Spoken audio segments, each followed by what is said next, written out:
Hello friends, pattern सीखने की इस सीरीज में आज हम देख रहे हैं pattern number 23।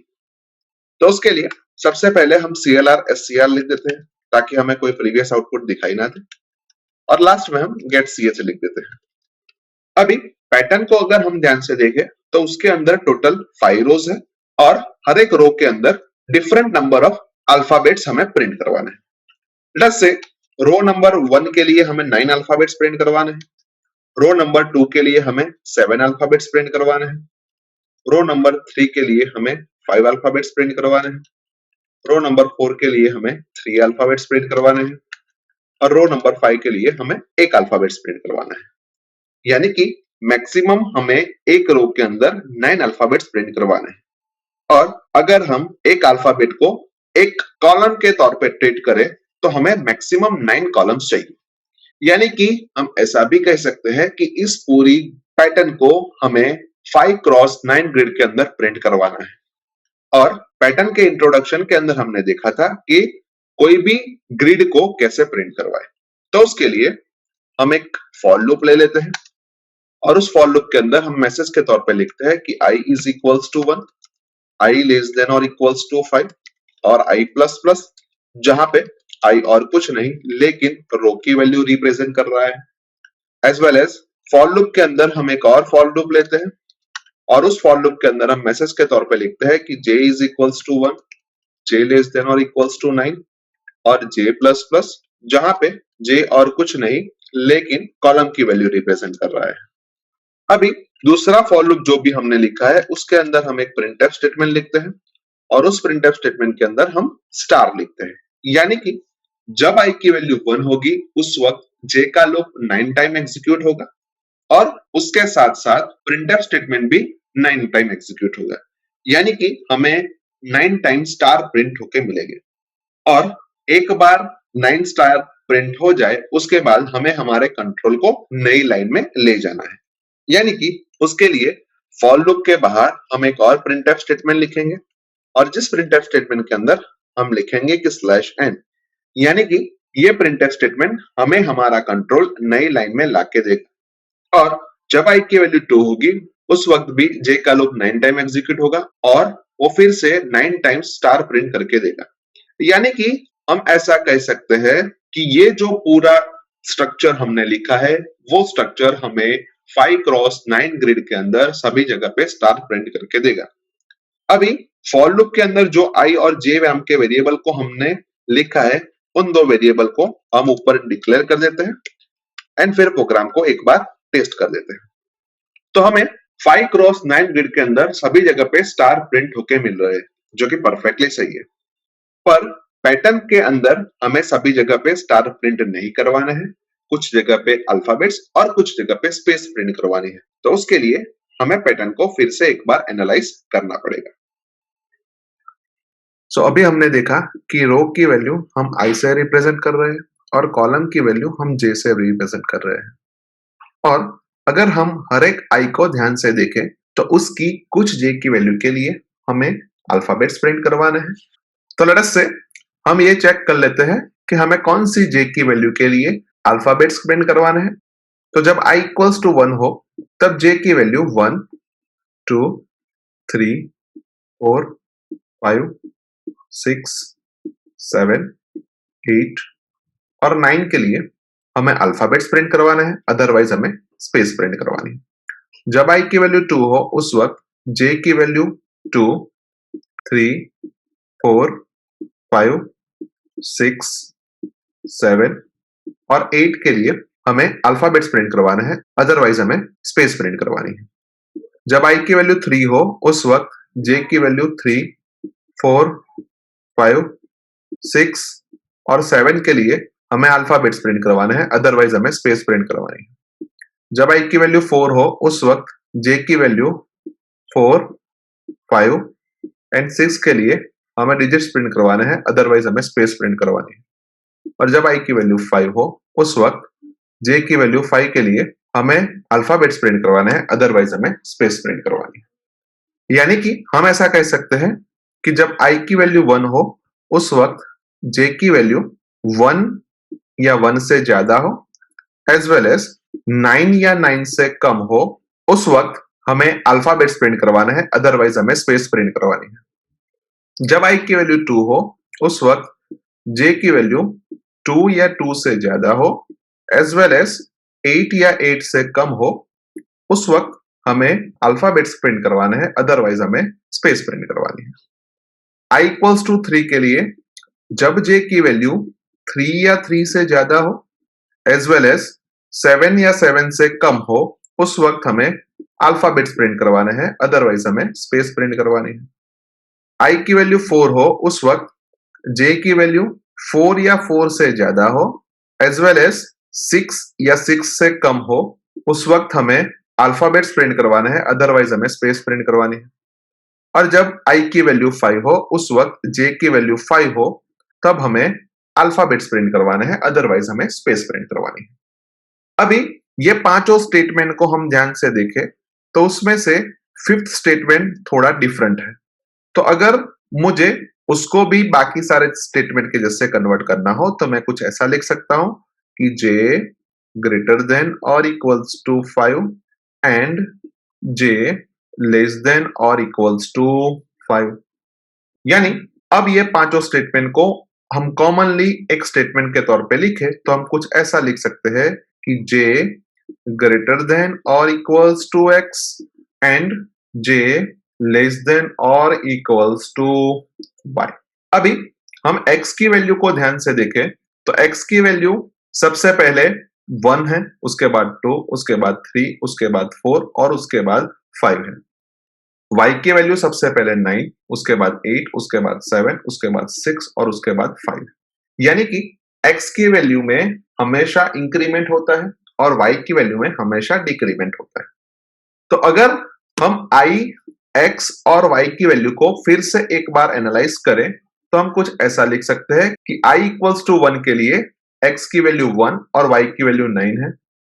i is equals to 2 के लिए x की वैल्यू में इंक्रीमेंट होता है यानी कि 2 हो जाती है और y की वैल्यू में डिक्रीमेंट होता है यानी कि 8 हो जाती है। i की वैल्यू 3 के लिए x की वैल्यू 3 एंड y की वैल्यू 7 होती है। i की वैल्यू 4 के लिए x की वैल्यू 4 और y की वैल्यू 6 होती है। i की वैल्यू 5 के लिए x की वैल्यू 5 एंड y की वैल्यू 5 होती है। अभी हम i और x की वैल्यू को ध्यान से देखें तो जब i की वैल्यू 1 होती है उस वक्त x की वैल्यू 1 होती है।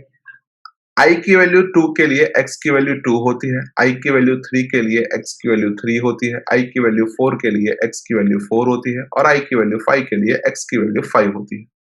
यानी कि i और x की वैल्यू हमेशा सेम रहती है।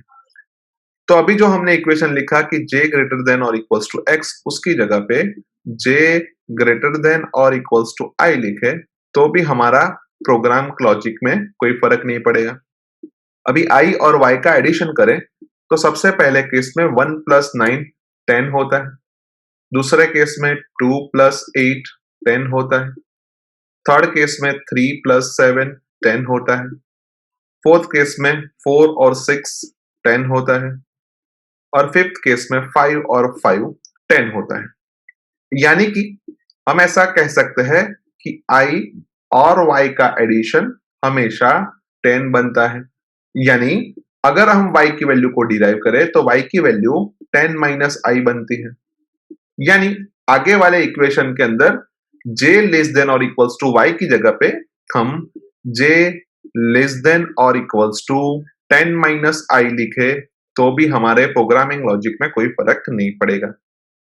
अभी हमने दो फॉर लूप लिखे थे जिसमें से पहला फॉर लूप i यानी कि रो के लिए था और दूसरा फॉर लूप j यानी कि कॉलम के लिए था।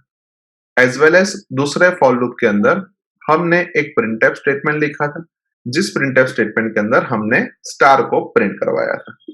यानी कि ये फॉर लूप का पूरा स्ट्रक्चर हमें 5 क्रॉस 9 ग्रिड के अंदर स्टार प्रिंट करके दे रहा था, पर हमें सभी जगह पे स्टार प्रिंट नहीं करवाने। तो उसके लिए हमने एक कंडीशन आइडेंटिफाई की कि कहां पे हमें स्टार प्रिंट करवाने हैं और कहां पे नहीं। तो उसके लिए हमने जो प्रिंटफ स्टेटमेंट लिखा है उस प्रिंटफ स्टेटमेंट को अगर हम इफ एल्स स्ट्रक्चर के बीच में रख दे और इफ की कंडीशन के तौर पे जो अभी कंडीशन हमने फाइंड की उसको लिखे as well as else block के अंदर हम एक प्रिंटफ स्टेटमेंट लिखे जिस प्रिंटफ स्टेटमेंट के अंदर हम स्पेस को प्रिंट करवा दे। तो यहाँ पे जो हमें पैटर्न दिख रही है उसी पैटर्न के अंदर अल्फाबेट की जगह पे स्टार प्रिंट होके मिल जाएंगे, लेकिन हमें स्टार की जगह पे अल्फाबेट प्रिंट करवाना है। तो उसके लिए हमें पैटर्न को एक बार एनालाइज करना पड़ेगा। जब आई की वैल्यू 1 होती है उस वक्त प्रिंटिंग ई से स्टार्ट होता है। जब आई की वैल्यू 2 होती है उस वक्त अल्फाबेट डी से प्रिंट होना स्टार्ट होते हैं। जब आई की वैल्यू 3 होती है उस वक्त अल्फाबेट सी से प्रिंट होना स्टार्ट होता है। जब आई की वैल्यू 4 होती है उस वक्त अल्फाबेट बी से प्रिंट होना स्टार्ट होते हैं। और जब आई की वैल्यू 5 होती है उस वक्त अल्फाबेट ए से प्रिंट होना स्टार्ट होते हैं। अभी सी के अंदर हर एक कैरेक्टर के साथ एक ASCII वैल्यू एसोसिएट होती है। लेट अस से ए के साथ 65 एसोसिएट है, बी के साथ 66 एसोसिएट है, सी के साथ 67 एसोसिएट है, डी के साथ 68 एसोसिएट है और ई के साथ 69 एसोसिएट है। अभी 69 को हम 70 माइनस 1 भी लिख सकते हैं, 68 को हम 70 माइनस 2 भी लिख सकते हैं, 67 को हम 70 माइनस 3 भी लिख सकते हैं, 66 को हम 70 माइनस 4 भी लिख सकते हैं और 65 को हम 70 माइनस 5 भी लिख सकते हैं। यानी कि अगर ये पांचों स्टेटमेंट को हम कॉमनली लिखे तो हमें कुछ ऐसा लिखना पड़ेगा कि 70 माइनस आई, यानी कि हम ऐसा कह सकते हैं कि हर एक रो का फर्स्ट कैरेक्टर 70 माइनस आई है। तो हम हर एक रो के स्टार्टिंग में कुछ ऐसा लिख देते हैं कि CH is equals to 70 minus I और यहाँ पे जो भी कैरेक्टर हमें मिलता है उसको हम इस प्रिंटफ स्टेटमेंट की मदद से प्रिंट करवा देते हैं। और एक बार हम एक कैरेक्टर प्रिंट करवा दे उसके बाद हमें कैरेक्टर की वैल्यू में डिक्रीमेंट करना है। तो हम उसके लिए सिंपली लिख देंगे कि CH माइनस माइनस, यानी कि अगर हम फर्स्ट रो के लिए CH की वैल्यू को प्रिंट करवाना स्टार्ट करें तो सबसे पहले E प्रिंट होगा, उसके बाद D, उसके बाद C, उसके बाद B और उसके बाद A प्रिंट होगा। और A के बाद हमें फिर से B प्रिंट करवाना है, यानी कि यहाँ पे हमें जो भी कैरेक्टर की वैल्यू है उसके अंदर इंक्रीमेंट करना पड़ेगा। और यही चीज हमें बाकी सारे रो के अंदर भी परफॉर्म करनी है कि जब J की वैल्यू 5 हो तब तक ही हमें कैरेक्टर की वैल्यू में डिक्रीमेंट करना है और उसके बाद हमें इंक्रीमेंट करना है। तो हम सिंपली इस CH माइनस माइनस को एक इफ एल्स स्ट्रक्चर के बीच में रख दे और इफ की कंडीशन के तौर पे हम लिखे कि J लेस देन 5 हो तब हमें कैरेक्टर के अंदर एक एक डिक्रीमेंट करना है, अदरवाइज हमें कैरेक्टर के अंदर एक एक इंक्रीमेंट करना है। तो हमें हमारी डिजायर पैटर्न मिल जाएगी। तो लेट अस से इस पूरे कोड को भी हम एक बार टेस्ट कर लेते हैं। अभी हमने देखा कि सेकंड फॉर लूप यानी कि J वाले फॉर लूप के अंदर जो भी हमने प्रिंटफ स्टेटमेंट लिखा है उस प्रिंटफ स्टेटमेंट को हमें इफ एल्स ब्लॉक के बीच में लिखना है और इफ की कंडीशन के तौर पे हमें लिखना है कि J ग्रेटर देन और equals to I as well as J less than और इक्वल्स टू 10 माइनस I और इफ ब्लॉक के अंदर जो स्टार हमने प्रिंट करवाया है उसकी जगह पे हमें कैरेक्टर को प्रिंट करवाना है। तो उसके लिए हम लिखेंगे कि %C और फिर कैरेक्टर की वैल्यू। और हमने देखा था कि कैरेक्टर की इनिशियल वैल्यू हमें हर एक रो के लिए 70 माइनस I लेना है, एज वेल एज एक बार हम कैरेक्टर को प्रिंट कर देते हैं उसके बाद हमें कैरेक्टर की वैल्यू में डिक्रीमेंट करना है और डिक्रीमेंट हमें जब तक J की वैल्यू 5 से कम हो तब तक ही करना है, उसके बाद हमें उसकी वैल्यू में इंक्रीमेंट करना है। तो उसके लिए हम सिंपली यहाँ पे चेक कर लेते हैं कि J की वैल्यू अगर 5 से छोटी हो तब हम कैरेक्टर की वैल्यू में डिक्रीमेंट करेंगे, अदरवाइज हम कैरेक्टर की वैल्यू में इंक्रीमेंट करेंगे। As well as else block के अंदर हम एक प्रिंटफ स्टेटमेंट लिखेंगे और उस प्रिंटफ स्टेटमेंट के अंदर हम स्पेस को प्रिंट करवा देंगे। अभी जो CH नाम के वेरिएबल का हमने यूज किया है उसको हम ऊपर डिक्लेयर कर देते हैं, लेट अस से इंटीजर CH एंड फिर प्रोग्राम को टेस्ट कर देते हैं। तो हमें हमारे डिजायर पैटर्न 5x9 ग्रिड के अंदर मिल रही है जो कि परफेक्टली सही है। अभी हमें इस पैटर्न को n रो के लिए अगर डिस्प्ले करवाना हो तो हम एक इंटीजर वेरिएबल n को डिक्लेयर करेंगे और n की वैल्यू हम यूजर के पास से स्कैनफ स्टेटमेंट की मदद से रीड करवाएंगे। तो उसके लिए हमें स्कैनफ स्टेटमेंट के अंदर %d और एड्रेस ऑफ n लिखना पड़ेगा, एज वेल एज स्कैनफ के ऊपर हम एक प्रिंटफ स्टेटमेंट लिख देते हैं और उस प्रिंटफ स्टेटमेंट के अंदर हम मैसेज के तौर पे लिखते हैं कि एंटर n। अभी दोनों लूप को हमने 5 रोज के लिए लिखा है, तो उसको भी हमें n रोज के लिए कन्वर्ट करना पड़ेगा। तो लेट अस से i लेस देन और इक्वल्स टू 5 को हम i लेस देन और इक्वल्स टू n कर देते हैं, और 70 माइनस i को अगर हम 65 प्लस 5 लिखे तो भी परफेक्टली वैलिड है। और अभी हमने 5 को n में कन्वर्ट किया, यानी कि हम यहाँ पे 65 प्लस n माइनस i लिखे तो भी परफेक्टली वैलिड है। उसके साथ साथ j लेस देन और इक्वल्स टू n को अगर हम 2 इंटू 5 माइनस 1 लिखे तो भी परफेक्टली वैलिड है। और 5 को हमें n में कन्वर्ट करना है, तो उसके लिए हम लिख देते हैं कि 2 इंटू n माइनस 1। उसके अलावा j लेस देन और इक्वल्स टू 10 माइनस i की जगह पे हम लिख देते हैं j लेस देन और equals to 2 into 5 minus i, और 5 को अगर हम n में कन्वर्ट करें तो j लेस देन और equals to 2 into n minus i। उसके अलावा j लेस देन और इक्वल्स टू 5 की जगह पे हम j लेस देन और इक्वल्स टू n कर देते हैं। तो अभी हमने सभी जगह 5 की जगह पे n कर दिया है। तो अभी एक और बार हम प्रोग्राम को टेस्ट कर देते हैं। जहां पे मैं n की वैल्यू 5 इंसर्ट कर रहा हूं, तो मुझे 5 रोज के लिए हमारी डिजायर पैटर्न मिल रही है, जो कि परफेक्टली सही है। एक और बार प्रोग्राम को रन करते हैं, जहां पे मैं n की वैल्यू 18 इंसर्ट कर रहा हूं, तो हमें हमारी डिजायर पैटर्न 18 रोज के लिए मिल रही है, जो कि परफेक्टली सही है। यानी कि हम ऐसा कह सकते हैं कि इस प्रोग्राम के थ्रू हम पैटर्न नंबर 23 को n रो के लिए इजीली प्रिंट करवा सकते हैं। सो आई होप कि आपको इस प्रोग्राम के अंदर अच्छी तरीके से समझ आ चुकी होगी। आज के वीडियो में बस इतना ही। नेक्स्ट वीडियो में फिर से मिलेंगे। Thank you very much.